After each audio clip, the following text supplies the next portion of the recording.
Welcome to Blinkers Off with your hosts, Jared Welch and Aaron Halterman.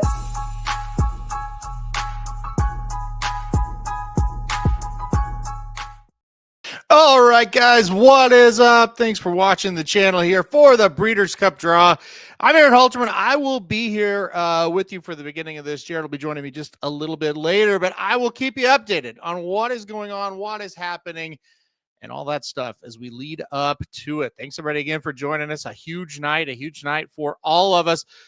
Like always, we're always excited when this day comes. It's kind of like Christmas morning, but it's in the evening or maybe even the nighttime, wherever you might be watching right now. So getting ready to do the draw now. They are live on several of the feeds, Breeders' Cup, Del Mar, things like that. We'll take you through it as we go here as well. So going to draw all 14 races, and we'll cover those. We'll also stay on and cover a little bit of what we think about it once it's all said and done and over with. So a lot to do. Yeah, look, I am super excited. I think when it comes to the actual situation of the draws, the post draws, the Kentucky Derby is the one where you got kind of a pit in your stomach, right? A little bit. And then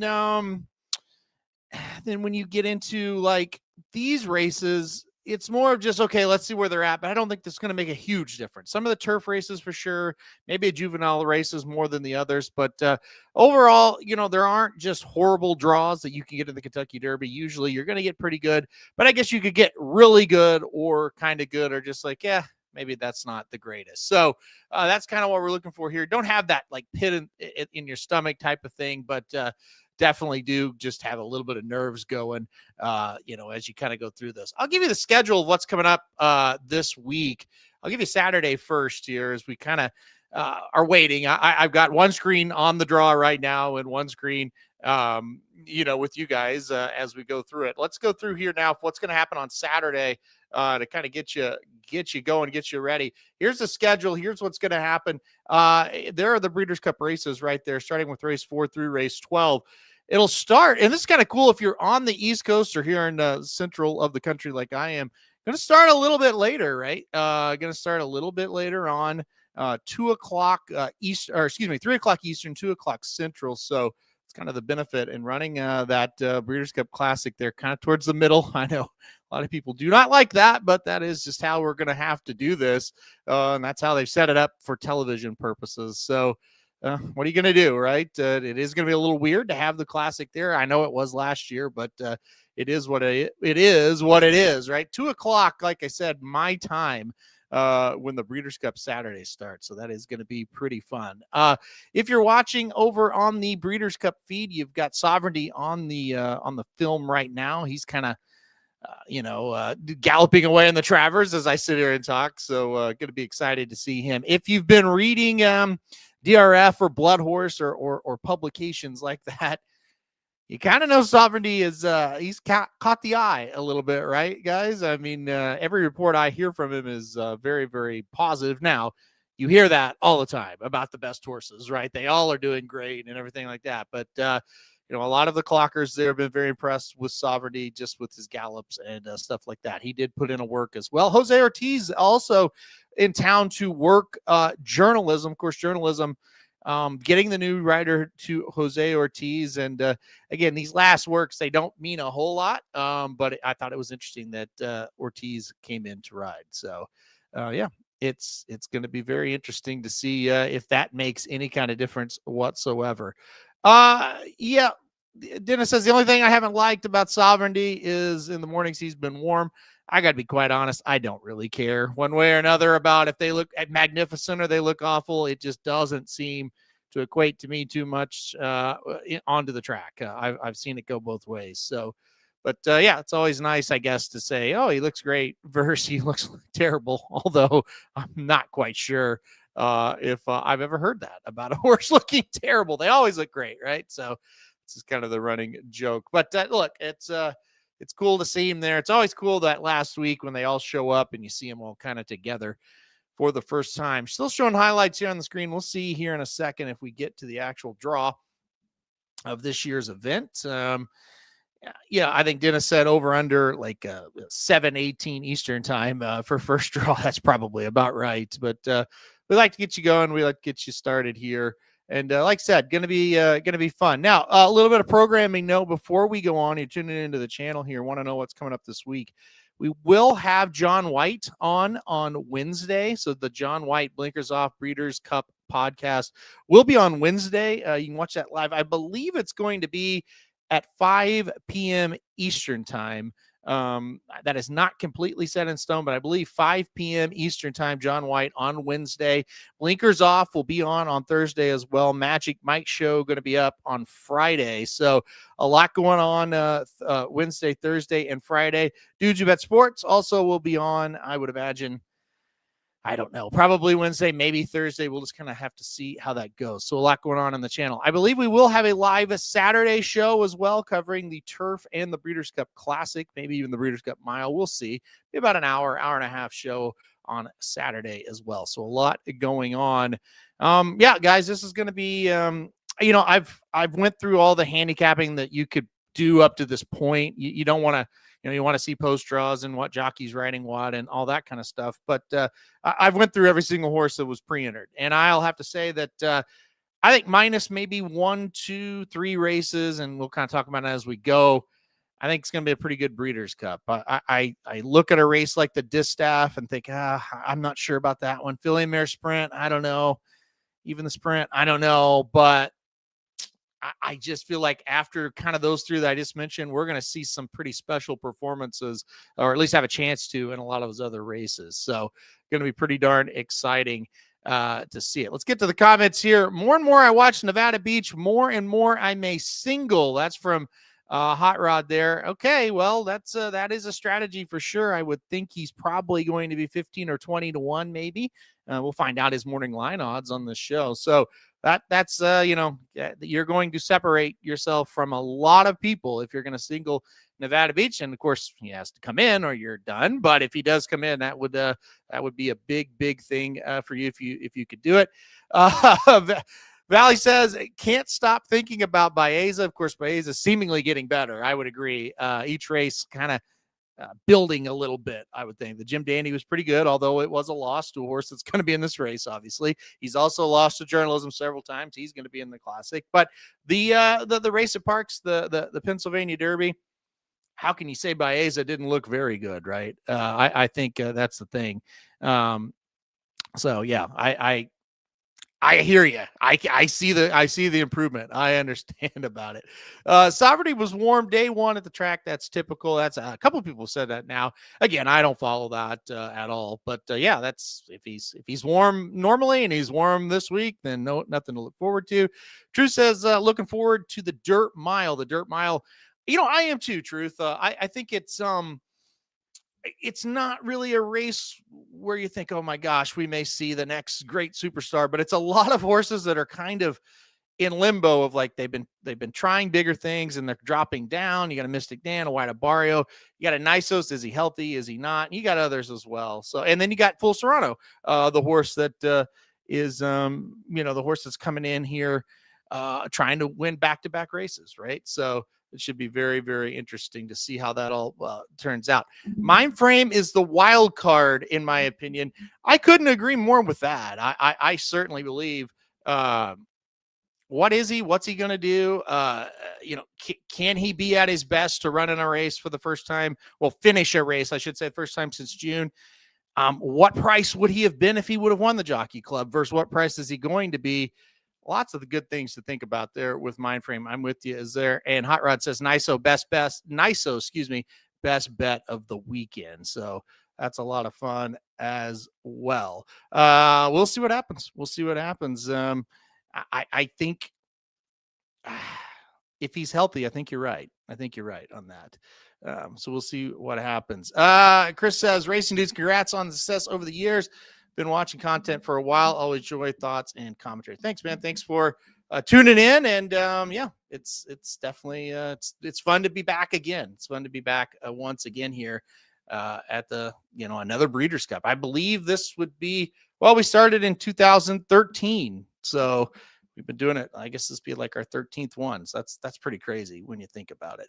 Mind frame at 10-1. Oh yes, has beaten Sierra Leone at the distance. That's right. Beat him at the Belmont back when it was a mile and a quarter, and still is kind of a mile and a quarter for another year. So yeah, I mean that's definitely something to think about. It beating pretty easily. Like it really wasn't. I mean, it was close in terms of Sierra Leone was kind of closing the gap, but it never really felt like he was getting there. So yeah, that's definitely true. Hot Rod says, what to do with journalism? If I could click it. There we go. What to do with journalism? He's like Sierra Leone. He always runs his race. That's right. That's absolutely right. He does. I've called him a robot. He's very robotic, right? So it's pretty crazy that he just does the same thing every time. Unfortunately, up to this point, it hasn't been good enough to beat Sovereignty. But maybe with Jose Ortiz, it magically is. I don't know. I don't know what to do with him either. Yeah, vamping by myself. Thought they would start at 6. At my time, at least. They came on, and they're still just sitting around talking. So yeah, just kind of going at it here with you guys. You know what I mean? Having some fun. Yeah. Thanks. You like the ponies as well? Yeah, absolutely. What's not to love about them, right? Yeah, going to be interesting. Kevin says, Forever Young going to be 4th choice? Probably, right? And I was talking to Jared a little bit earlier, and he's like, man, what's he going to be, like 4th, 5th, 6th choice? Maybe I like him this year. Well, I went down that road last year. I liked him. I think he was 3rd choice last year. And, he ran 3rd. And I didn't think he ran poorly at all. Thought he ran really well. Just really never threatened to win the race. So it was like, oh, he didn't embarrass me, but he didn't really make me look good either. So hey, we'll see what happens with Forever Young. He's always kind of hard to talk about. I know a lot of talk about the Classic and Saturday, but I feel Ted Nafi is the best bet of the weekend. That is the Juvenile, obviously. And yeah, I hear you. That definitely could be he could be tough, but he's got Bob Baffert to contend with. So that's going to be interesting as well, because Bob Baffert's got a couple that could beat him in there if they run their best. Hot Rod said, what race of draw is the most important? Is it the Classic or the Turf? Well, that's a great question. I'm going to say the Turf, just because those turf trips can get a little weird. You know what I mean, Hot Rod? Not that I think both draws are kind of important. But I think the Turf would be a little bit more important than the Classic. And yeah, I kind of agree with Truth. Not even so much. I mean, I kind of feel that same way with Sovereignty, but like a lot of them, I don't know that post position is really going to matter a ton in the Classic, but it does matter, obviously. So yeah, and that's why Truth likes Sovereignty so much, because of that. So yeah, it's going to be fun to kind of see. It's fun that this Pletcher versus Baffert thing, we got it a few years ago with Forte versus Cave Rock, right? And that was at the Breeders' Cup, and it was and those were like I know we get Baffert versus Pletcher a lot, but what I'm saying is kind of like first and second choice, right? Cave Rock was the first choice, Forte was the second choice. They were clear, first and second choices in that race. You got the showdown, and it was Forte that got the job done. So maybe it is Bob Baffert again. Home track for Bobby Boy, though, or excuse me, maybe it's Todd Pletcher again, I should say, but home track for Bobby Boy. So we'll see if that helps him kind of turn the tables. Yeah. All right. We are waiting here as we now have looks like I think that's an Alzheimer's commercial that they're having at the moment. So yeah, we're waiting for this here. We'll see what happens. And like I said, the anticipation is coming. Call to post is happening, which I guess call to the draw. So we'll get going right now. My microphone, by the way, fell, so I'm holding it with my hand. That's great. Good start here. Roll Tide, Truth says, all right, Roll Tide. I'll see you. Yeah, they've recovered, haven't they?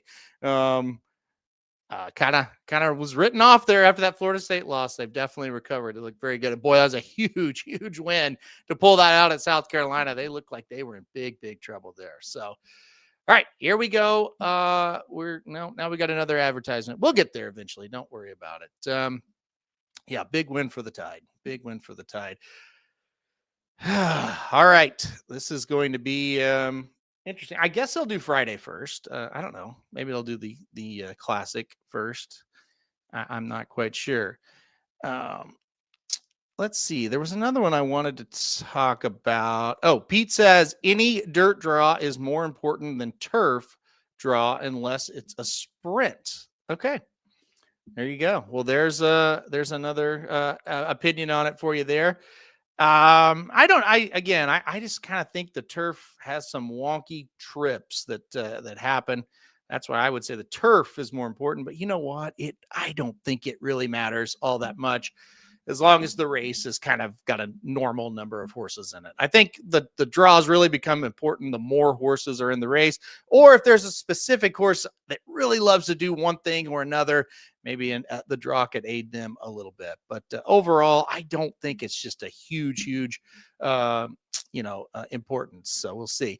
Dennis says we'll get there eventually. Yeah, we will. I may have a lost voice by the time we get there, but we're going to get there. That's for sure. What's more likely to happen? Sovereignty wins Saturday, or the Devils never lose again. New Jersey Devils on a roll. They're 8-1. We'll see.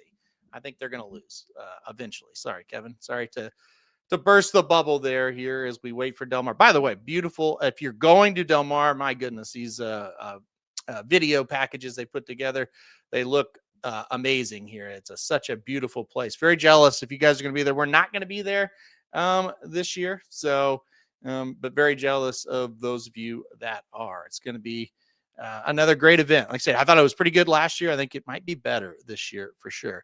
Any thought on Wimbledon Hawkeye in the turf? Yeah, listen, I think I like Wimbledon Hawkeye, but that race is just so tough.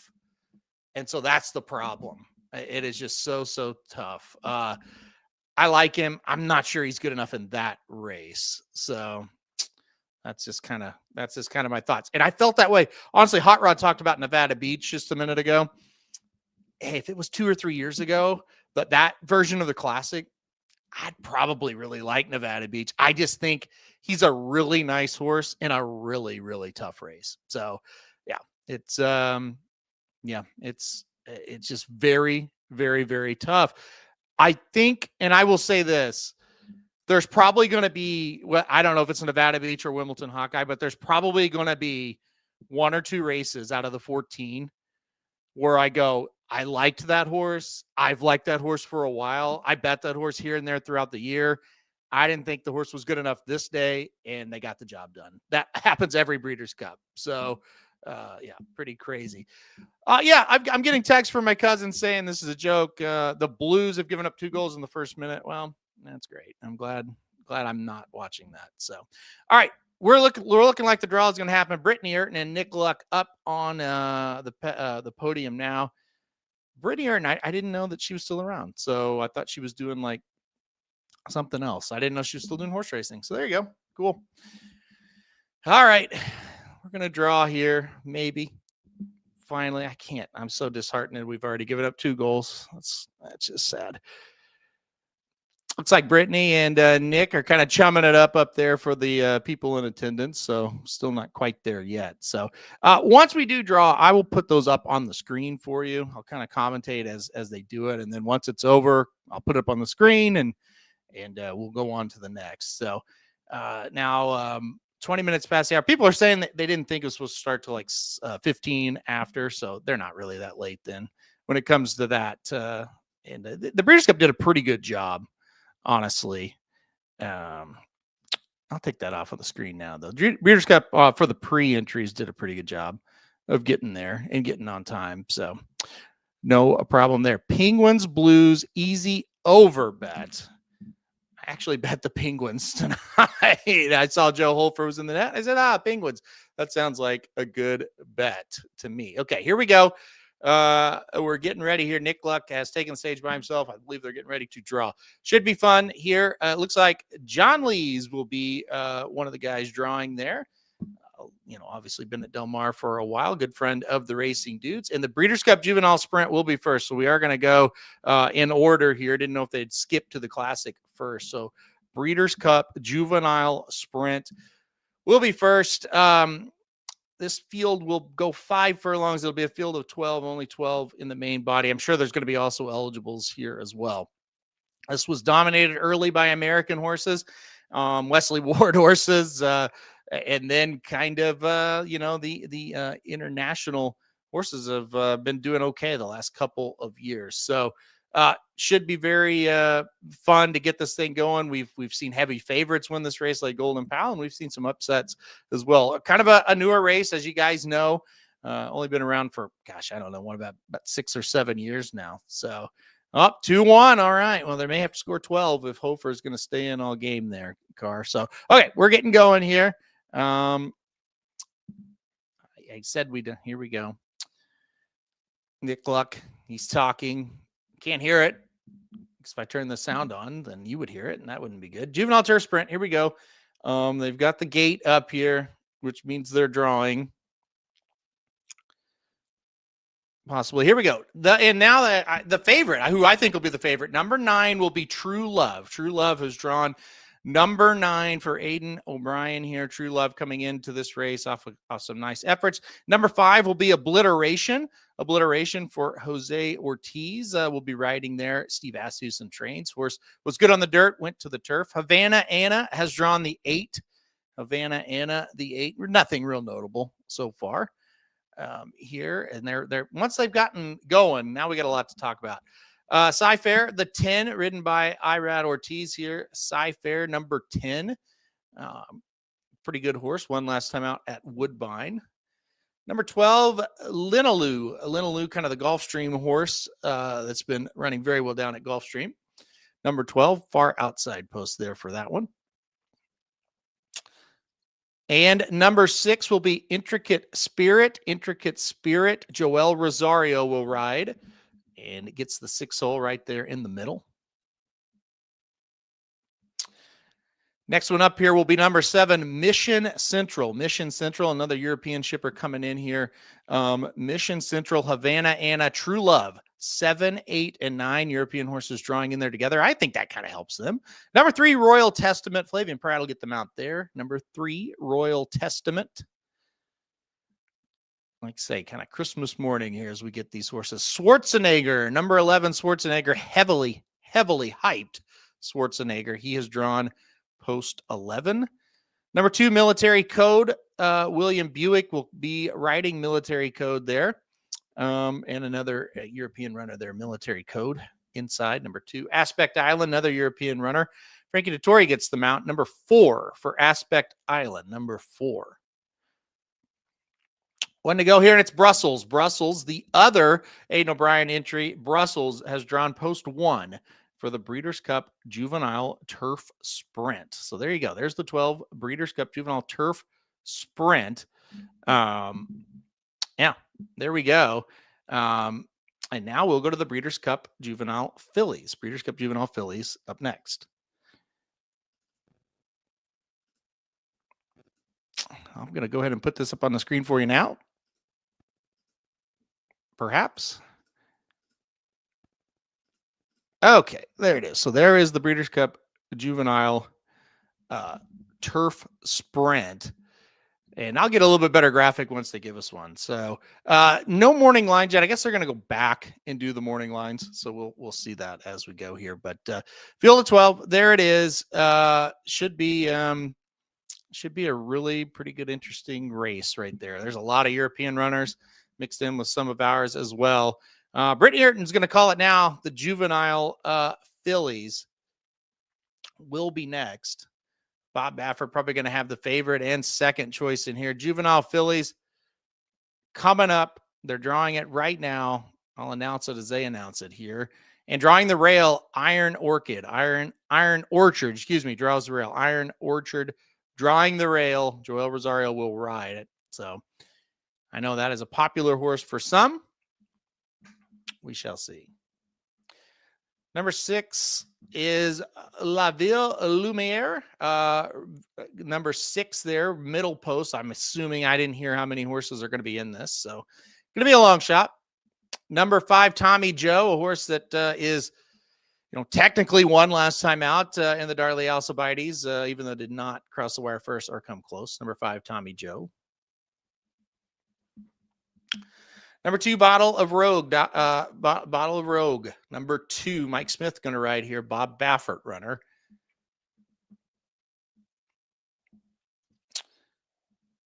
Next up will be number 7, Explora. Juan Hernandez to ride for Bob Baffert here. Explora probably going to be the favorite after her runaway win last time out. Explora, post 7. And I would guess that's going to be a pretty short favorite. Number 3 is Meaning. Meaning draws number 3. So right there, kind of 1, 2, 3, and 5, 6, 7 have been drawn. We'll see who's next. Not many left. Number 4, Percy's Bar. Percy's Bar coming in at number 4. Let's see how many more they got here. I thought this would be a short field coming into it. And let's see if they're drawing anymore. They are. Number 8 is Super Corridora. Super Corridora. A nice win last time out when stretching out in distance. Can she move up in class? That was just a maiden special weight. So, and number 9, Lawali. That'll be Flavian Pratt on the number 9, Lawali. I believe that is it. I think there's only 9. Not the greatest race this year. I think we all kind of realize and know that. Not the greatest field this year. We've seen better. I think that is for sure, but we're still going to run it. So we'll see what happens. All right, we go on now to the Breeders' Cup Juvenile Fillies Turf. They're showing Lake Victoria. And there's a horse that looks a lot like Lake Victoria in this race this year. So we'll see how it goes. I've got the Breeders' Cup Juvenile Fillies up on the screen for you now. Breeders' Cup Juvenile Fillies Turf next. We'll see what post position Precise gets. I think that's a horse everybody's going to kind of be looking at in this race. I think it's going to be a pretty short price. There's no doubt about it. So Aiden O'Brien's got a bunch coming over. All right. Here we go. Breeders' Cup Juvenile Fillies Turf. I believe they'll have a full field for this one. They did not announce also eligibles, by the way. Queen of Hawaii, number 2, kicks it off. Queen of Hawaii. They did not announce also eligibles for the Juvenile Turfs. Hello. There he is. Number 3, Imagination Lady. Are you watching currently? I am. Yeah. Right. Take over for a second. I got to reattach my mic. I heard on my way over you had a malfunction. Ground support draws the 11 hole. What's up, everybody? Magic doesn't work for us. He works for FanDuel. Let's see. For one, Ultimate Love. How's everybody doing? We excited? What took so long for this thing to get going? I'm surprised I only missed one race or two. I got here right as soon as they were drawing the first race. Final Accord. I like this horse for the U.S. side of things. Draws number 5. Valentina, the 10 spot. I'm ready for this. Some of these other. I mean, these draws. I know I heard Halterman talking about earlier. These draws aren't critical, but it is always fun to see who and what jockeys are on what. The Pacific Mission draws outside of the 12. Switch in Love draws the 6. That's one of the Japanese runners. Brave Deb, the 8. Hey, some parents are skipping trick-or-treating, some are going. I'm going. Precise, a horse that I really like, and I think a lot of people really like, draws all the way to the outside in the 13 hole. So interesting post position there for Aiden O'Brien. Celebrity Warrior draws post number 7.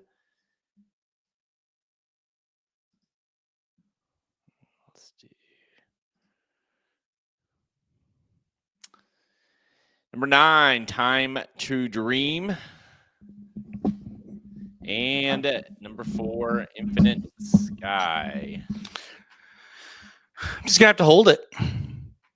What's the issue here? The bottom piece broke off of it, so that's a problem. Got it. 13 for precise. That's not Yep. good. Not great. Not great. 13 all the way to the outside there. So a little bit of drama to get us going. And precise is I'd say one of the clearest favorites on Friday, maybe one of the clearest favorites of the 2 days. So that one is interesting. I thought she was a very big standout in the race. So I did too.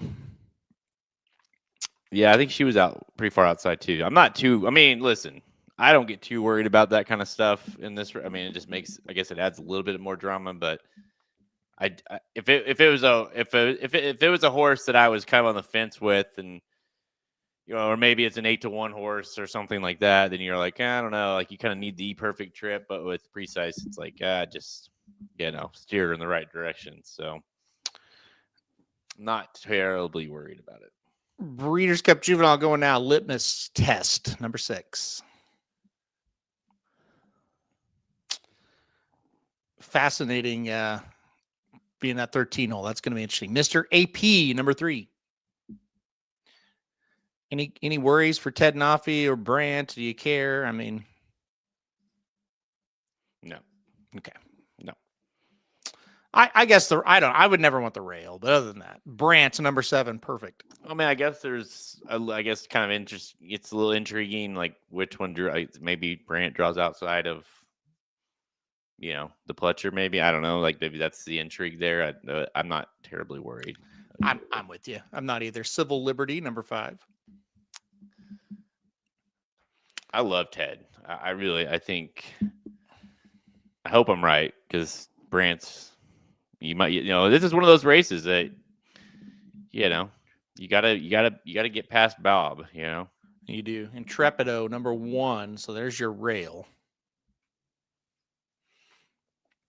So the 2, 4. I don't know how many horses are going to be. But Blackout time number 2. So the inside posts are gone. Blackout time number 2. So let's give me 4, maybe. Well, perfect post. Number 8, Ted Nafi.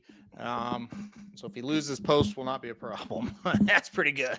I like him sitting to the outside of Brandt, and kind of, Velasquez can decide where he wants to go based on where he goes. Yep, I agree. Number Maybe 4 is Comport. Stalk him the whole way around, maybe.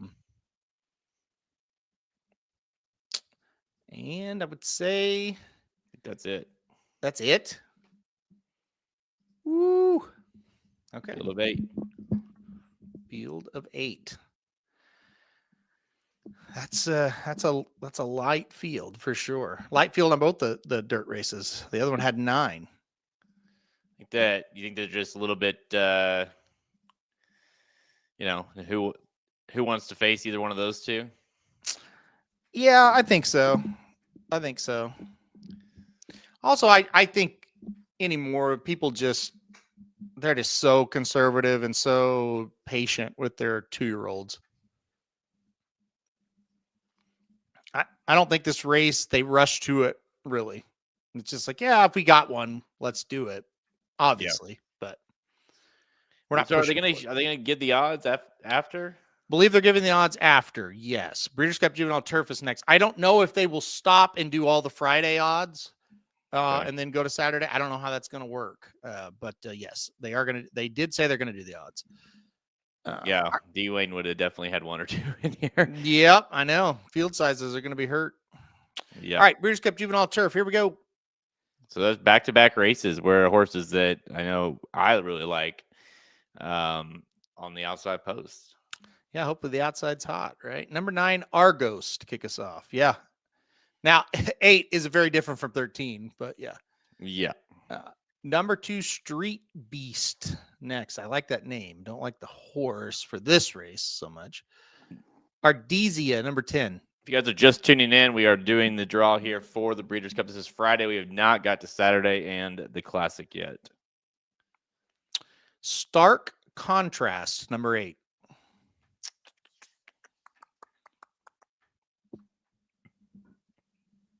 Number Let's see. Who do we want? Here's Johnny, number 13. Another good name. So Friday has the potential to be, and I would even say very likely to be very chalky. Wait a second. They had it wrong. Hey Nene is now number 13. Weird. Yeah, I saw it too. It did say here's Johnny. Yeah. That's weird. Okay. Don't know what happened there. Number 3, outfielder. Number 5, Let's Be Frank. 2 horses that were actually drawn into race last weekend, scratched to run in this. North Coast to number 6.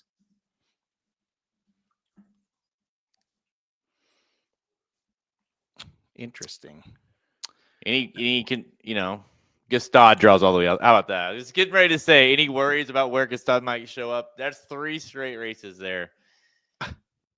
Wow. The Euros are not getting any luck on these outside or these turf races. Man, my goodness. Botas, the 12. Gustad and Precise get outside draws. Unbelievable. Here's Johnny. He's the number 1. Congratulations. You went from 13 to 1. Wow. Now, to be fair, they completely messed. You could tell they definitely messed it up because they had the wrong silks. Even they had the name with the silks of Hey Nene. So yeah, that was. I'd say that's the correct way they have it now. Turf Star number 11. Boy, we are going to hear it for 4 to 5 days. How these horses can't win from these post positions. Get ready. Number 7, Gordon Pass. Hey, let's just hope they can run the race and they're not running for purse money only. Yes, for sure. Number 4, Third Beer. There's a field of 14. And once again, we've got favorites the favorite all the way to the outside. Yep. That's 3 straight now. Things are going to get a little dicey. I guess. I don't know. How do you feel? Which one between the fillies and the Colts there do you feel more confident on? But like prior to just in general of the horse. I think Precise is facing a weaker field, so I'd go Precise. I would agree. Gustad looks pretty good, but this field a little bit stronger, I think, in the Breeders' Cup Juvenile Turf than it is the Breeders' Cup Juvenile Turf Fillies Turf. Yeah, I think Precise. I just feel like our horses aren't great in that race, where our horses here aren't bad, and I also feel like when you look at the European runners in this race, they're a little bit better than what she might have to face. Precise, I just thought was a clear standout, whereas I still think Gustad is a standout. It was almost, but it was kind of like you're saying, like it was like, well, he's been, he's been running against obviously way better than what we have been over here, and even though he's lost those last couple, they've been good races and close, and you're like, well, by default, I think this horse is just going to be better than these we have to offer. So with that logic, maybe there's a reason, or there's a way you can get past. You can say, hey, Gustad drew outside. I didn't think he was as big of a strong favorite as Precise. Maybe I try to beat him, but the problem is if you're going to try to beat him, who are you going to use? Who are you going to try to beat him with? It's a tough field. Mm-hmm. Very deep. I agree with you on that as well. There's a few to choose from for sure in the turf, juvenile turf. That's yeah, we're gonna have to kind of rethink that one maybe a little bit. I don't know. The one thing you hate to do is love a horse but don't bet him because of the post, because once they get out of the gate, you never really know. I mean, it's not ideal, but it's also not a lock that the trip's going to be awful. So, no, I mean, I definitely don't have as much concern for these turf races, these Euros. That you don't just get in a good position, and then then it's like, oh well, you might as well have broke from post 8 or whatever, at that, 5 seconds out of the gate, you're like, oh, never mind, that wasn't an issue. So, at the end of the day, it's gonna be tough, I think, for me to go past that, because I just still don't have. I mean, Botas or whatever, I'll go. That is one that I liked a little bit, but I mean, hell, he drew 12. So you know what I mean? Yep. So it's like, hey, if that's kind of my next choice, so to speak, if that's kind of who I liked not named Gestad, it's like, well, how do I justify 2 post positions inside? And I'm like, oh, I do like that, Yeah, it really doesn't make a, yeah, I totally agree. It really doesn't make a ton of difference when you look at it that way. And I'm with you. All right, Brittany Ayrton's on the screen. All right, let's go. I don't know if we're doing odds or if we're doing Saturday. We're going to find out pretty soon here. And then also, I mean, just another one is Ardesia. That's Drew post 10, So at the end of the day, you're kind of getting, you're getting a little bit, he's like, nickel and dime yourself. I feel like when it comes to making excuses not to bet a horse. Well, where did humidity not come over? Nope. Well, hell, then I don't. Yeah, never mind. Okay. All the horses I like. It'll be fine. Wild Desert. Where'd that one? No, don't come either. That was another one I liked. Oh, he didn't come either? Nope. Oh, never mind. He could have drawn post 30. I would have taken him. I liked Wild Desert a decent amount. Yep. And when he obviously didn't come in, I thought, well, fuck. I mean, I don't, Yeah. I mean, so I had the pre-entry list, and what I would do is, I'm not nailing anything down, so to speak, right. but I just put, here are like 8 horses, right? Out of each race. It's like, okay, these are probably the ones you're going to land on.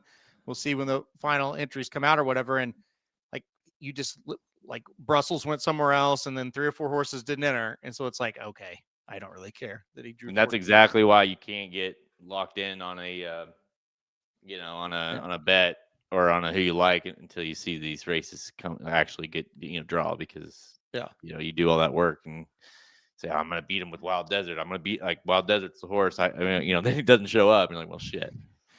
It's funny. There is one guy on YouTube's like, how do you not know this news? I was like, dude, I handicap like the second on a Tuesday at Mahoning Valley. Like every day. I don't care about a race until it enters. So I don't know that. Yeah. Because I'm doing Fairmont for tomorrow. Okay. All right. There's also how many, like 200 some entries, in the Breeders' Cup. So it's like, it's kind of tough to get, especially when it comes to the Euros, who aren't exactly, I mean, hell, we didn't even know what Japanese horses were coming over until a week ago. Right. Exactly. Splendora, number 2. And I also am not on anything, just constantly looking, because I just don't care until they enter, really. Yep. Number 3, Vava. At one time, I'd be all over Vava. I'm not sure about that horse anymore. Yeah. I don't know. None of the biggies have drawn here. This is a. I was gonna say, just a warning. This race and the next one are just races, and really the next 3 are just insanely hard. Number 9, Rishi. Copian not running here and running in the sprint makes it tough. Right on cue. Chris says, why? I don't know. Number 4, Tamaras. And I think that's why. Well, I mean, what is it? Is it similar to the, to the turf and Mini Hawk? And it's like, hey, if they're deciding to run against the boys, does that tell you that they love this horse here? And Mini Hawk, I can maybe make a case for, but Copian has been at times have been very good, but it's not to me. I didn't, even in this race, I was like, yeah, I'll probably end up picking her, but I wasn't necessarily like all aboard either, Right. Yeah. Sweet Azteca drew the 6. Whereas if Mini Hawk would have ran in the Philly Mare turf, I'd been like, yeah. Yeah. 100%. Yeah. Number 10 is Praying. Have not seen Hope Road yet. Rail's open. The 8 spot is open. And Zeitlos will get the number 1. So that's a closer anyway for Asmussen. So that doesn't really hurt that horse at all. And Hope Road will be number 8. And there you have it. Good posts, I think, for Hope Road.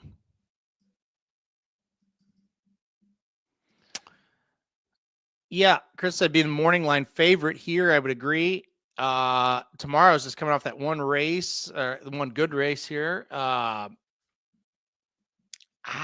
was shocked when I heard that. Totally shocked. Breeders' Cup Turf Sprint. next. This has been, like you said, when it's not Golden Pal, it's been wild.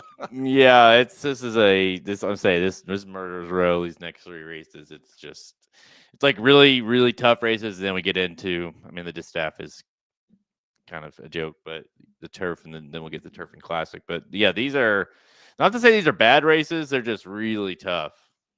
Like there are just a lot of similar horses. Like I really want to like Sweet Azteca, Tamara, Splendora. I can also see every one of those horses not being good enough to win here. So. Yep. I agree. These are very, very tough. So who is the pick here? Like, I mean, who are you leaning towards right at this point? Is it Sweet Azteca or is it Splendora? I Hope Road at the moment, but interesting.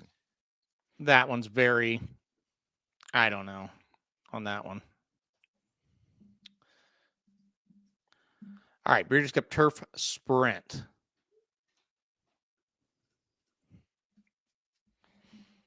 You want to come Turf repair Sprint this? is My repairman's here. I'll be right back. Okay, get the screwdriver out. Listen, I've liked Sweet Azteca for over a year now, basically, and thought she would win last year, and of course got hurt and didn't even run. So I feel like part of me, especially with Copian coming out, I'm like, yeah, I think I might just back Sweet Azteca and hope I'm right. So, but that's a tough one for sure. Let's see. 2 Reef Runner. We're looking at the Turf Sprint. Number 4, Kadim, Bear River, the 9, and Bucarno Fierte, the 11. Number 1, Motorious. I'm really starting to like this 4 in this race. Kadim, I guess is how you say it. We'll talk about that one a little bit. I like that horse a little bit, though. Arizona Blaze is the 3. Got a little AG Bullet in here somewhere. This pace is going to be insane. I agree. AG Bullet draws the 8. You can go speed in this race, but it's definitely not. It's not as powerful as you maybe think it used to be. At one point it was. But definitely you don't need to be that. In fact, you can even argue it's going the other way a little bit. So especially with cheap speed. If you believe in that in this race. She's Quality is a 7. Invincible Papa. That's an interesting horse. I have a little bit of interest in at the 12-hole Australian bred in Australia, but running in Japan. Number 5, Bring the Band Home. Love the draw here for Arizona Blaze. I'm excited for that horse. So 10 is She So Spicy. Governor Sam. Dude, I don't know if you heard me. I like this. That 4 Kadim is really growing on me. Mm-hmm. I like that horse a lot. Yeah, I agree with you. I've got that horse listed on my 8 or 9 that I've got listed as well. Got to make those decisions tonight and tomorrow as we put the final handicapping touches on it. So, yeah, look, I think that race is kind of a pick your horse, make your case, hope you're right. Like there's 6 or 7 that can win, So, I would not talk you off that horse. I think, and I know this is one of those races for me that I feel like I'm going to kick myself a little bit for not picking AG Bullet. Well, I mean, it's tough. Because I've picked her a lot. I've not picked her a few times, and it's backfired. And so I've kind of been all over the place. Yeah, Kadim is 9 years old. That's crazy, right? This horse hasn't even been running over here until recently, the last couple starts, but has ran 42 starts. I pick AG Bullet every time, so maybe I should just stick up, go do it again. You definitely. I've been back and forth a couple of races. You're definitely gonna eat that one. Yeah. Yeah. All 9 years. I don't know what the oldest horse is to ever win a Breeders' Cup race, but I gotta think 9's flirting with that record. Seems like Work All Week was pretty old, but I don't remember. 9 is old for any horse, let alone a horse in the Breeders' Cup. Yeah, for sure. Mulligan number 11, Madhouse number 13 as we start the sprint. Yeah, Invincible Papa is a cool horse. You got look at that horse, guys, a little bit. I Yep. think that horse has a shot. Lovesick Blues, number 3. What do you think of this? You said it when they started the first 3 on Saturday. It's like let's take some shots. It's tough. I wouldn't honestly. These first 3 races, I'm not. If you're going chalk or if you're going price hunting, I'm not going to argue with either one. I think the name of the game is to survive. You got to survive these races because whether the favorite wins and you didn't use or the long shot wins and you use the favorite, whatever it is, like you just somehow have to get through these legs. Defending champion number 12, Straight No Chaser. I think that horse will get better after one start after a while. I think he'll get better, but can he be good enough to win? I think is another question. Patriot Spirit, number 4. It's always fun when you've studied these for a week and then you finally see them on the entry box. It's like, okay, great, they made it. Number 5, Big City Lights. And the awesome thing about the Breeders' Cup is you just have to survive. Like the payouts will come, right? If you're alive, they'll come. Like you don't have to be like some days where you're like, I got to get aggressive because if it's all favorites, like if you just have, even if it's somewhat logical favorites or horses, you're still going to get paid. Yeah, you think of like days like the Travers where it's like I've got to play straight big money type plays. That's not the Breeders' Cup. No. Nope. Number 8, Nakatomi. Sometimes he can show up with a race. Obviously, was 8. 8. Okay. Yeah. What you talking about? Number 14. 9 might be pushing it. 9 might be pushing it for that one. I don't know. Age is just a number. It's all about how you feel.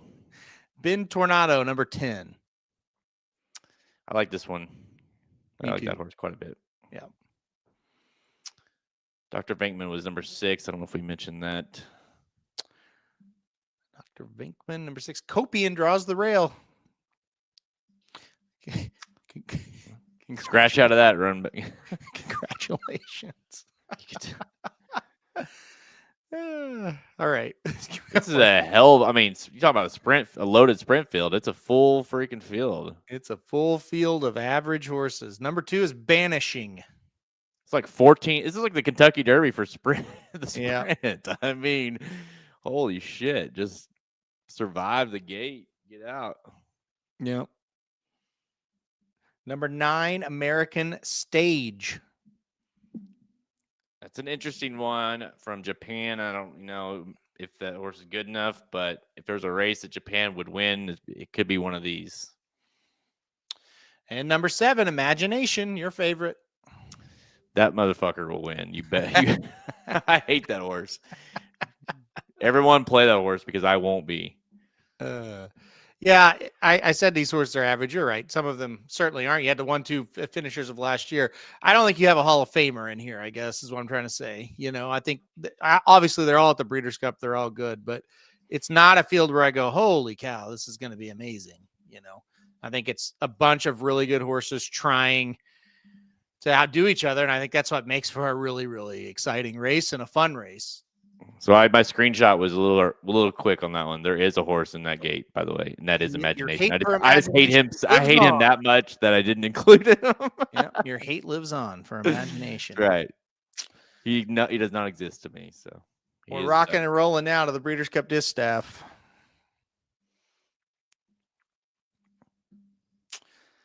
This race I don't like. I'm just gonna be honest. No, this is not a good race. Let's just put it out there. I'm not like no. Yeah, the Distaff and then the Juvenile fillies. That's the two where I just don't. I'm not excited for those races, either one of them, because I don't think they're that great of quality, and it's like I think they're gonna be chalky too. So 9-year-old There you go. Kaleidoscopio was and that was when they did the marathon, which they don't even do anymore. Yeah. So there you go. And that makes sense for a marathon horse to be old. Yeah. Oh, they run those. Yeah. They run those bastards till they, till like 12. But yeah. All right. Yeah. Scottish Lassie, number 5, and I would not have guessed that horse. I remember that horse because of the name. Would not have guessed that horse was 9. I'll take the ghost of the. Yeah, I just put that horse in the winner's circle, by the way, by accidentally doing that. So you're welcome. Horse doesn't look totally overmatched. Oh, number 12, Darth Vader. I texted her. I said, I don't know. Maybe I like Darth Vader a little bit. She just drew number 12 for the distaff. Hey, maybe it helped you out. Well, you watch Darth Vader and say, man, she's had a couple of really nice races. That's probably good enough to win, or at least, give you a thrill. And then you get to 12. It's like, I'm not sure. Clicquot, number 3. Yeah. I mean, listen, Darth Vader ran against some good horses for most of the year, beat some decent horses, and, gave Torpedo Anna a lot of all she wanted there in that personal instant. But she's on her best day. She could definitely make a run at it. Alice Verite, number 6. Japanese Invader. That horse ran on the turf, and now we're switching over to this one. So Sarawak Rim, number 2 from Argentina. This feels weird. Majestic Oops, number 9. Fair to say when there's Rispoli. Hadn't seen him, I don't think yet. It's fair to say when there's more than a couple horses in a race like the distaff, you're like, I don't really know how to pronounce this horse's name. I know. It's not usually good. Cilia, number 4. Horse that's been sprinting, and now they're going to try to stretch out. See how that goes.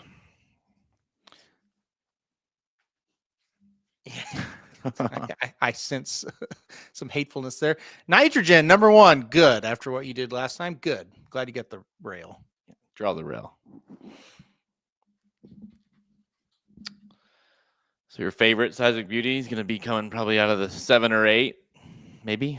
Yeah, if it probably 11 the way this is going. Jin, number 7. This is funny. How Rispoli's kid's going to handle dad explaining why he can't be there for Halloween. If you missed it, he was whining. How am I going to tell my kids I lost them out on journalism? It's like, okay, that may be going a little too far there. Number 13 is Regaled. Sure. Another one that we're like, who is that? Yeah, the Alice Veridia is the horse that ran over here in the Breeders' Cup Distaff last year at a big price, finished 4th, but has only been running on turf as well. So, number 11, Dry Powder. Number 8, Seismic Beauty. So there you go. There's a perfect post for Seismic Beauty. There you go.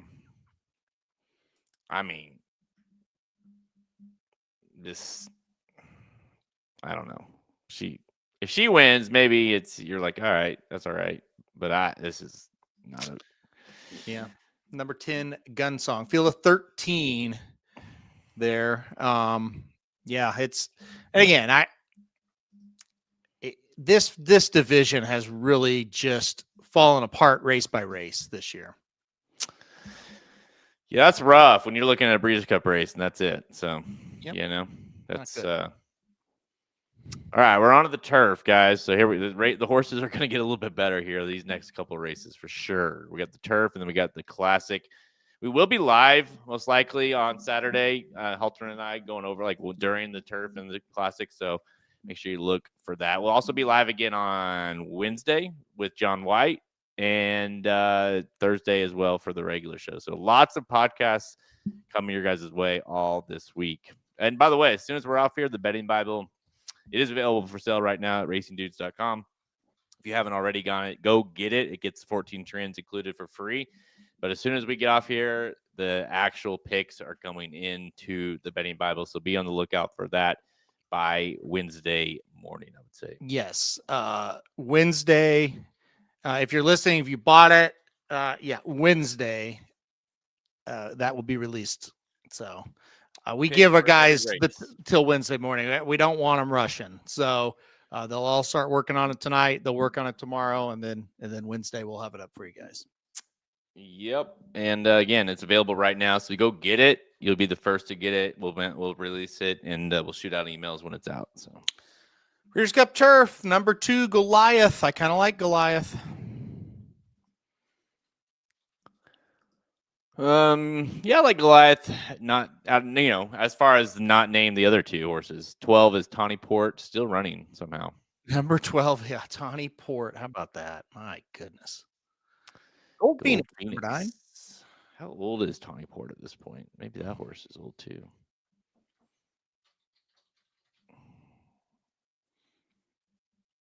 How old is Gold Phoenix? That's another one. Just feels like very old. Umberto Spoli aboard. Number 14, Ethical Diamond. That's a horse I liked. Another one getting those outside draws. So Tawny is 6, Gold is 7. Just okay. looked it up. Good Lord. Yeah. Well, we'll see. Maybe we can get Rebels Romance and there's Rebel Red and Rebel Mini Red, Hawk number 5. side by side. Yeah. If Mini Hawk's 13, it's like, man, what's going to happen? El Cordobe's number 10. That horse came over here and ran well a couple times. Definitely feels like the there's Rebels Romance draws the 1 hole. All right. Oh boy. Gonna have to go from there. Yeah. The horse has got quite, he has pretty good front end speed, or he's pretty tactical. So not necessarily a big issue for Rebels Romance, but that kind of might push the button a little bit then quicker than normal. Yep. Rasha Bar, number 11. Yeah, I wouldn't want the inside in a 14 horse turf field. That's just me. Mini Hawk, number 8. Good spot. Very good. Kind of assumed anyways that, Mini Hawk would be trying to come get him anyways. Yeah. Kind of late in the race anyways. So does Rebels Romance kind of go a little faster than wanted because of that post? I think that's the big question. Here's one's got a great shot. Hill Road, number 13. Okay. You don't think so? I mean, somebody will comment on this. You really think so? No, I do not. Sawalwi, number 8. 7, number 7. So 3, 4, and 6 all available. Who's left? Put an extra W in that. Sawali. Amalok, number 3. Kind of like that one. Yeah, I like that one. Number 4, Redistricting. I really like him, but I think it's too tough. And, he just got smoked by Rebels Romance, so it's tough. And Wimbledon Hawkeye. There was talk about Wimbledon Hawkeye earlier. He draws number 6. Frankie Dettori aboard. Classic next. This one, listen, it's not the Kentucky Derby, so it's not like you're really. Is there any post position though that you're like, please, I'd rather him not get that, or anything like that? Nope. Where is the perfect post? If you could hand pick it, where is the perfect post position for Sovereignty? Let's say 6. Yeah, no one wants to be next to contrary thinking. Yeah, exactly. Maybe he'll scratch. We'll see. He needs to be the 1 hole and just let him just go and let, no one mess with him. He gets all the way outside. He's going to bulldoze everybody. Well, the funny thing is, the first time he didn't even go until the middle of the race. I know. So it's like, oh, he's not even doing it. And then the last time he did go, and the funny thing is, like, Sierra Leone didn't win the last time he set the pace. I know. He wasn't even close, really. He's like, he was close in terms of like what Sierra Leone does, but you never really thought he was winning, I guess is what I'm trying to say. Did you comment on Brittany's outfit yet? I have not commented on it, no. She looks good. Okay. Very classy. All right. No comment. Just saying. I guess she still works. Is it just the Breeders' Cup? I actually commented on that. I did not know she was still in horse racing. So I was surprised to see her up there. I thought she was doing something different. But no comment, yeah. Kevin. All right, here we go. Number 7, Sierra Leone. He won from the 11 last year. Going to try and win it from the 7 back-to-back years. Sierra Leone. This is just an awesome field. He could draw 30. He could draw 1. I don't think it'd matter. He's going to the back. Yep, he'll be slow out of the gate. Yep. Oh, there's his rabbit, number 4. Well, I say conspiracy right off the bat. Mike Rapoli saying it as well. The 2 brown horses get drawn first, and they get perfect posts, 4 and 7. Now you're gonna put fierceness and mind frame in 5 and 6. Nevada Beach, number 3. You missed it. Hot Rod said he may single Nevada Beach. He's that confident. He hates money. All right, number 3, Nevada Beach. That's insanity. All right, we'll keep going here. Boy, you're putting this one in the winner circle. Number 2, Baeza. Baeza, who's been a very good 3-year-old this year, just second, third best some races. Had some people saying they love Baeza earlier in the chat. We'll see what happens to him. I actually like Nevada. Mind frame draws 8. I actually like Nevada Beach. This is just such a tough race. Very tough, yeah. Mind frame number 8. That's perfect. Maybe Irad gets revenge on the rabbit, and he goes into him this time. There you go. So mind frame at least gets away from contrary thinking a little bit. Yeah. Number 10, Antiquarian. The bane of my existence. Well, Sovereignty is still at the 6th spot, is still open for Sovereignty. So so's the 1. So's the 1, yeah. Forever Young. Forever Young, number 5. You're a winner. You said you love him, so. I said he was growing on me. Don't put words in my mouth. He does that. Well, that's what I told you. He does. Yeah. Number 9, journalism. So it's 1 or 6. Oh boy. Of course. The drama. Number 9, journalism. Fierceness is the other one. Oh my gosh. Who's the other one? Fierceness. Oh shit. Fierceness or sovereignty. Who's it gonna be? Dude, you called it. There you go. Sovereignty number 6. You literally, I said, if you could handpick it, where would you want it? And he said number 6. And the fix is on. If there was any doubt I was picking him. Huh? What'd you say? So if there's any doubt I was picking him. Yeah, which there wasn't. You literally just got to pick his post. And number 1, fierceness. We'll see if he'll jump that temporary rail. Again. Oh, incredible. Shit. All right. Well, what do you think that does with fierceness? I mean, does that put him to go a little bit faster? Maybe does he want to try? Do they want to test getting behind horses again? Yes. There isn't anything to say. He'll do whatever he wants to do, and he'll run however he wants to run, and that's that. And there you go, guys. There is the field for the Breeders' Cup Classic. Fierceness 1, Baeza 2, Nevada Beach 3, Contrary Thinking 4, Forever Young 5, Sovereignty 6, Sierra Leone 7, Mindframe 8, Journalism 9, and Antiquarian 10. I feel I got to bet like 1,000 at least on him. I just called his post position. Yeah, I mean, what now? Tell us what you want him to do in the race. I mean, shit, you might as well just predict everything. Listen, he doesn't have to worry about these outside. Sierra Leone's going to go straight to the back, and I think the position there is you got a few. Journalism, he'll back up a little bit. Mind frame might try to go, but I'm not necessarily too worried about any of this. I mean, listen, I wasn't too worried no matter where he drew, but it's perfect. No, he needs to sit in like 4th or 5th.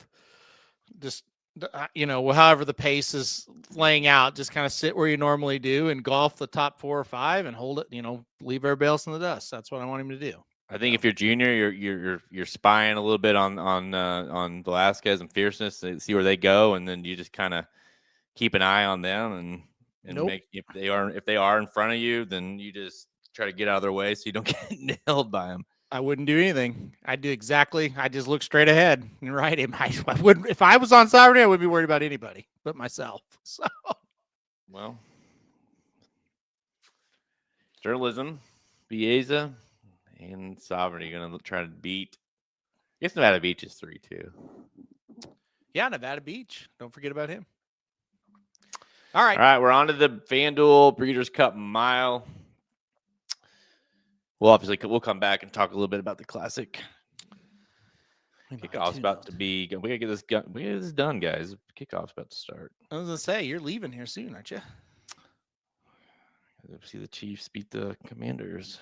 RG number 9. Number 11, rhetorical.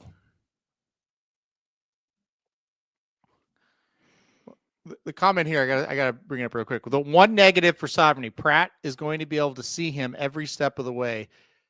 Explain a world where that wouldn't be the case, no matter where any of them draw or happen. Like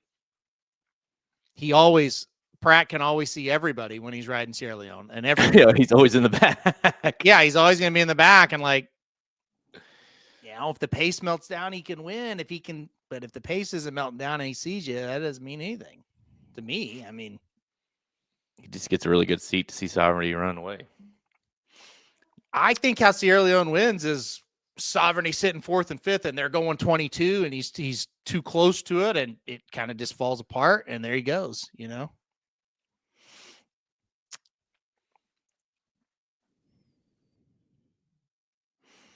All right. Salon number 3, the Lion in Winter number 4, One Stripe number 1, Program Trading number 5, Grand Orient number 6, and then we said the other ones. Now that we have some of these in the jockey assignments, I think that's gonna, for some of the other races. Obviously, I wasn't too concerned about.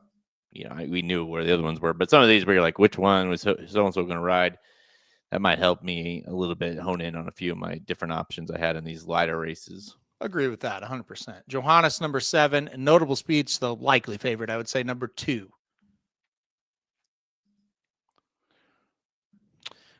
Gas Me Up number 12.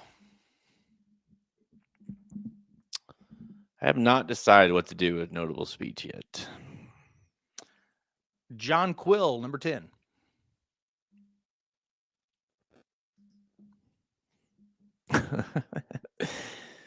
That's perfect for him.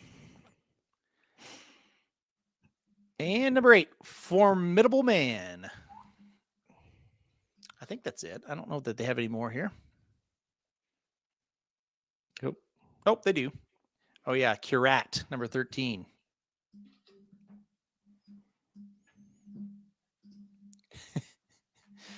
Oh, man. I can't believe Fiercest drew the rail. That is hysterical. That is going to be Rapoli is. Or I don't know. I'm not on Twitter at the moment, but I'm going to guess he is going to be all over that one. Well, look, it worked out really well last time, so it's true. What can you really? You can't complain too much, I guess. No, not at all. But he will. He will. Okay, Breeders' Cup Dirt Mile. What is we got? This one and one more filly mare turf. Yeah. Pull up that one for you guys. All right. I mean, listen. Where are you at with Notable Speech right now? Are you leaning that way? I'm leaning play against at the moment. Okay. I'm on the fence. I love that horse. I think the horse will run well. Just not sure. Not convinced he'll win. I think that's the problem with it. I was just like, he just had every reason to win last year, and like, I mean, I know the horse is completely different year after year, but there was just no excuse. And it's not like he got beat by another like Euro or something that, you know what I mean? It was our own horses, Yep. All right, Breeders' Cup Dirt Mile. Here we go. Oh, your favorite horse, Citizen Bull, draws post 7. I think he fits pretty well in here, Citizen Bull. I just don't know that he's good enough, to win. But I do think this was a good spot. He ran pretty well last time out. Tumbarumba, number 5. He's just one of those horses, man. He's a grinder.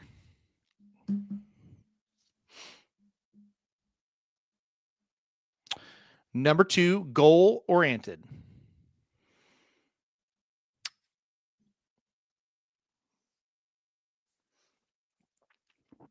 You hate him. Yeah, I just Chancer. It's just one of those races, it's always tough. It's like the horses they couldn't make it in the in the classic division, and now they show up, they're running here. It's kind of like when you start running, you're not going to the Derby and you're running in the Pat Day, Yeah. and you're like, yeah, I don't know how much I love him here, but like, for instance, Wide Barrio, another one that very good horse, not good enough to run the classic, who did win the classic. Now he's here. Yep. Number 10, Wide Barrio.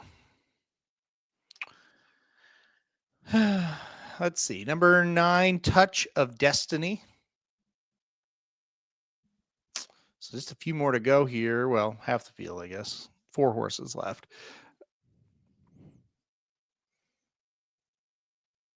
Number 3 is Nisos. Number 3, Nisos.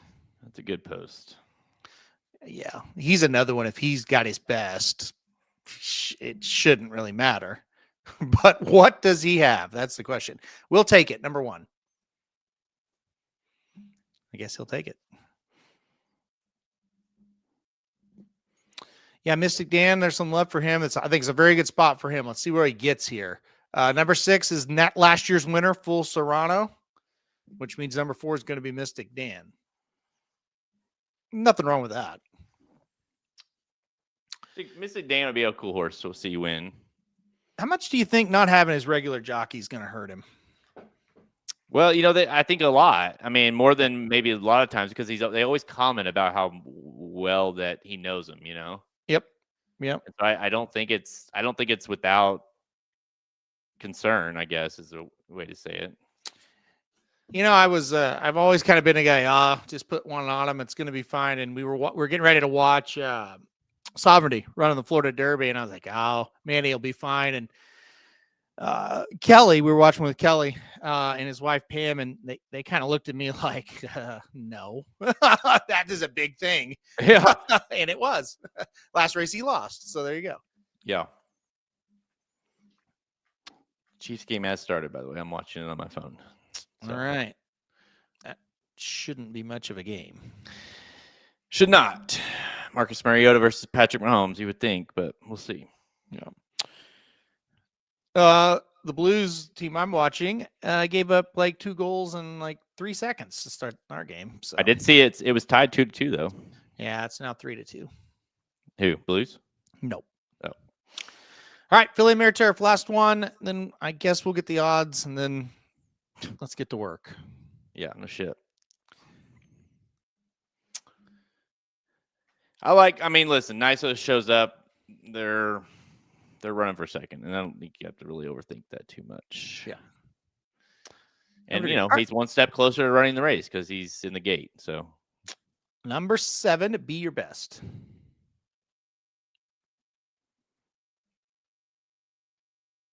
Number 14, See the Fire. There's another one I kind of liked. Man, oh, man. Someone did someone dirty over there at the British Cup on the Euro side. I know. Number 11, Bedtime Story. Well, I always say don't worry too much about the post if you really like a horse, so I'm going to have to stick to that. La Kika, number 10. I think this is a really tricky race. I think it's a good race. I think it's a tricky one.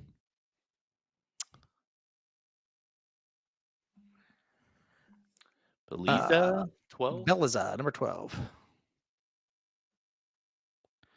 Diamond Rain, number 6.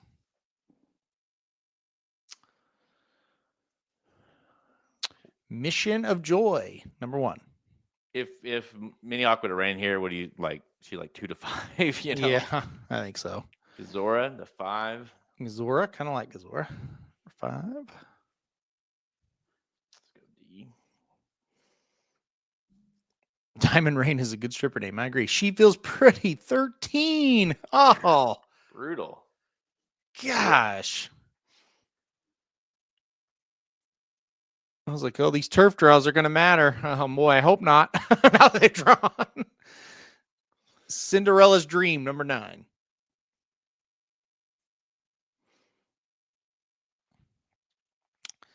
Cathedral, number 8. I like Cinderella's Dream. It's looking better and better. It's another one of those. It just kind of feels like the class of the race, Village Voice, number 4.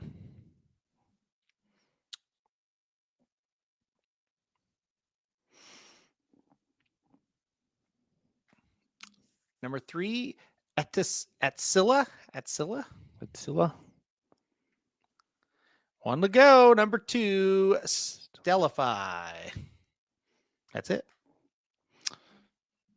There you go. All right. That's the field. And that's the Breeders' Cup. We got it. We got it. Now we just got to get the odds, and we can officially start handicapping this bastard. I know. I'm super excited. Come on, Equibase. get the entries out. Get the odds out. Be tomorrow. Please get the past performances out. And let's do this. Let's see if they. I mean, I think they used to give out the odds. So, well, yeah, John would always have them ready to roll, and then Mhm. as soon as they drew, it was. Oh, there we go. Oh, there we go. Classic odds. Let me screenshot that real quick. 6 to 5 on Sovereignty. That's right. Holy shit. That sucks. Get this junk off there. Fierceness 4 to 1. Forever Young 6 to 1. Sierra Leone, the defending champion, 8 to 1. I don't agree with these odds. I don't know why Sierra Leone would be a bigger price than Forever Young. I'll say that immediately. What happened? Mariota just threw a pick or fumble or something. I don't know what that was. All right, there you go. Antiquarian 15 to 1, Journalism 10 to 1, Mindframe 10 to 1, 10 to 1. That's juicy.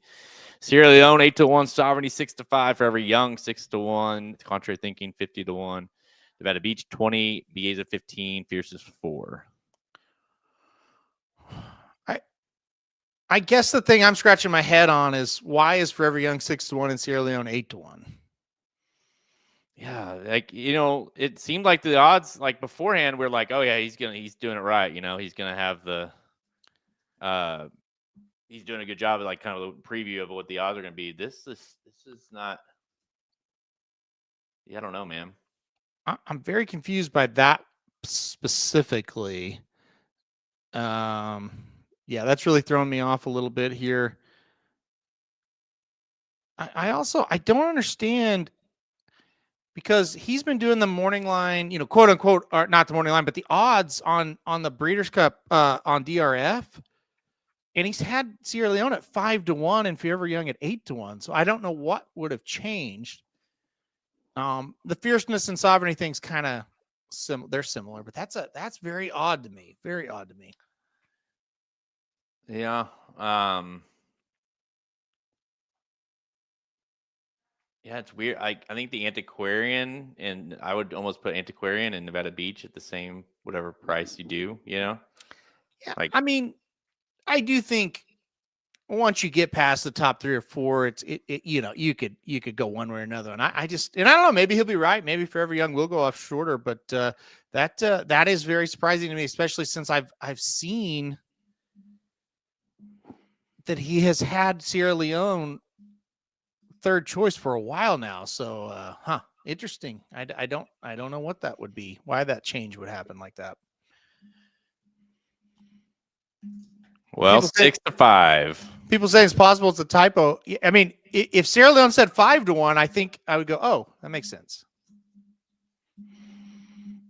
Post position. 6 to 5 for Sovereignty is that does feel short. I don't think he'll go off at 6-5. Maybe I'm wrong though. Yeah, that's really low. Mm-hmm. It could be maybe Forever Young. Forever Young might take money from overseas, and that could affect him. I could buy that. I could definitely buy that. I want to see, what did he go off at last year? I think it was 3 to 1 last year. Let's see. Last year, Forever Young went off at 4 to 1. Well, I mean, I'll have to talk. Hey, this would be interesting to talk to John about, because I know he's going to have some input. He's going to be a little surprised by that as well. So, what he actually would have done. But yeah, we'll talk about where he would have put these odds. Mm-hmm. Yeah, it'll be interesting discussion. Be very interesting. Yeah, and the more, yeah, you just, I don't know. I will say this, like usually Aragona's favorite, it's usually pretty close to how they actually go off. A lot of times, people that follow it know that. And a lot of times I do like, because it's like a lot of places, it's like, okay, they put the horse at 9-5 or 2-1, you handicap and you go, okay, well, this is going to be 1-2. You know what I mean? But with Aragona, if a horse is gonna be 1-2, he usually has it at like 3-5. So maybe he realistically was like, yeah, I can make it at 8-5 and it would be whatever. But maybe he really thinks the horse is going off at 6-5 and he wants to hit that just right, Yeah, I mean, listen, it's not like I don't know. It's a bummer that we're gonna have to. I mean, listen, it's 6-5 gonna now be the baseline, because of the odds. Like, I think it's gonna be tough to be like he's gonna float up. I don't know. Maybe I'm wrong, but it feels like the reaction. It's almost like the reactionary of what we think he'll be bet at is already too much. Like, it's expecting it too much already. You know what I mean? Yeah. So like if they would have said it like 2-1 or 8-5 or 9-5, then you're like, okay, maybe we can go one way or another. But 6-5 is just really low floor. I do want to read you what John White would have made the morning line. This was before entries, so you cannot take this as just what he would take it right now. But they did a pre-entry kind of article on Blood Horse.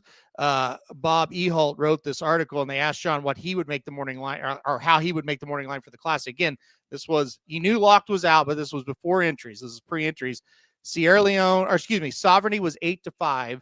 Sierra Leone 9-2, Fierceness 9-2, Forever Young 6-1, Mindframe 8-1, Journalism 10-1, and onward. So, that kind of gives you an idea. And again, you could totally, that could change a little bit now that the fields are out. But that's what he was thinking.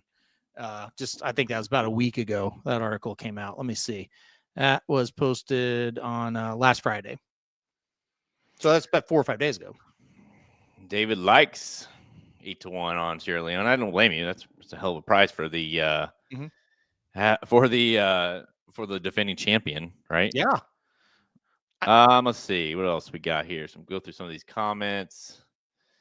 Have they got a Discord? Bobby, yeah, we do have a Discord link. It's any of our social media channels. You can find it there. I think it's in the description of this video as well. Have you tried using AI with handicapping? We do have AI. We don't pick with AI, but we have an AI section within the betting Bible. So you got our picks, Halterman's picks, a lot of the team. We also have an AI section where we run different scenarios through the AI. So that's kind of fun to add in there as well. Kevin B says, I just don't see Mindframe being 5th or 6th choice. I don't know. Listen, I think Sovereignty will be bet below him. I think Forever Young will be. Sierra Leone, that's 3. Fierceness will, that's 4. Journalism could even be. I don't really necessarily agree. I think Mindframe will be 5th or 6th choice. I think so too. Like, should he be? I don't know. Yeah, there's just too many other options. Yeah. Did they announce the other ones, or is it just we just going straight to the Classic here? I think that's it. I think we will be waiting for the other ones. Let's go, Worthy. So, all right. I'd say we call it a wrap. Yeah, so guys, again, there is your odds. Again, we will continue to post more now that we have the fields, and we will have, we'll have this on the website at racingdudes.com. You can go get the betting Bible right now, which is going to have picks not just for every Breeders' Cup race Friday and Saturday, but every race on both cards Friday and Saturday. It's got our picks, it's got detailed bets, it's got exactas, trifectas. You name it, it's got pick 4, or pick 4s, pick 5 plays, pace analysis. John White's got his picks on there as well. So everything you really need to help cash some tickets. You get the 14 trends to the Breeders' Cup included for free with that purchase. It's available right now on the site. We will, as soon as we get off here, we are going to go straight to work and start. And we've already done the handicapping, but obviously now that we know the draw, we know the odds, those kind of things, we can really hone in kind of those the order of how we like some of these races. Yeah, so definitely going to get to work on that. 3 videos will come out. 3 race previews will come out here in the next couple of hours as well. So we'll get those out for you on YouTube. And yeah, so it should be good. A lot of work the next couple of days, but we'll be on the site a lot. We'll be, like I said, John White coming up, a regular Blinkers Off. There'll be a Magic Mike this week as well. So a lot of Breeders' Cup coverage. It's just getting started. And boy, I'm glad they're out. And now let's get to work, like you said. That's very true, Kevin. I will not be going to work immediately. I will be watching the game, although the offense has struggled a tad. So we'll see how this game goes. It's, typical Chiefs. They should be dominating, and they'll probably struggle for a little bit, but that's usually how it goes. We'll go to racingdudes.com again. Go on Twitter at @racing_dudes, Instagram, Facebook. Find all episodes of Blinkers Off by visiting our podcast page, or go to YouTube and just search Racing Dudes or search Blinkers Off, and we're on there as well. Tons of Breeders' Cup content right here for all you guys. Mahomes just threw a pick. Wow. I like journalism to improve and finish second to sovereignty. So 3-year-olds going run 1-2. Could we run 1-2-3 again this year? What if we did? It would be quite the accomplishment if that happens, for sure. Not saying it's impossible. Listen, it wouldn't. It'd be unlikely because I think we have a hell of an older division here. But the way the 3-year-olds have ran this year, we might sit here and say, "Wow, that was a really good. That was a really good 3-year-old crop." So, they could run 3, 4, 5, and you go, "Man, they ran really, really well." So yeah, that's just it. It's that kind of race. It is a very tough race. Our buddy Ryan Stillman said if he's the horse I think he is, talking about sovereignty, he's going to win this race. And I thought, probably that's a good thought, but also he could run really fantastic and run third. That's how good the race is. Yeah, then that's in a nutshell. There's several of these horses that could run very well and not win. That's just kind of how good this race is. But again, we'll be live again. Not tomorrow. We'll be live on Wednesday. Right? It's Wednesday. We're doing it with John White at 4 p.m. Central Time. So book that for the next show. Then we'll be live again Thursday and then live for the Breeders' Cup. So, yep. All right, Alterman, let's get off here. Let's get some work done. Well, I'm going to go watch the game. You get some work done. Okay. I'll do the work later. So, sounds good. Thanks, everybody, for tuning in. I'm Jared Welch. He's Aaron Alterman. We will see you on Wednesday. Good luck handicapping the Breeders' Cup. Thank you for listening to another episode of Blinkers Off. Join our horse racing community at racingdudes.com and follow us on Twitter at racing_dudes. Want to make money betting horses? Bet with the Racing Dudes.